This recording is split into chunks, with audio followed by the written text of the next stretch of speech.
মোল্লাতন্ত্র কিন্তু ইসলাম নয়, ইসলাম কিন্তু মহান। মোল্লাতন্ত্র চিরদিন ইসলামকে ছোট করেছে। কাজে এই বাংলাদেশে মোল্লাতন্ত্র হয়েছে আর ধর্মের নামে ব্যবসা শুরু হয়েছে। গত পরশুদিন এই বাংলাদেশের একজন প্রতিষ্ঠিত বড় নেতা টকশোর বক্তব্যের মধ্যে বলছে যে মোল্লাতন্ত্র চলবে না, ইসলাম ভিন্ন জিনিস। ইসলাম তার আব্বাই যেটা দিছে তার বাপের থেকে আসছে ইসলাম। বুঝেন নাই কথা?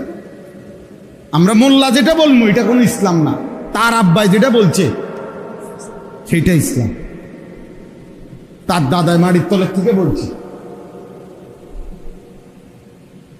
মানে এটা বুঝাইতে চাইছে হুজুরদের এই ব্যাখ্যা, আলেমদের এই ব্যাখ্যা ধরলে হবে না, আপনি নিজে বুঝতে হইব।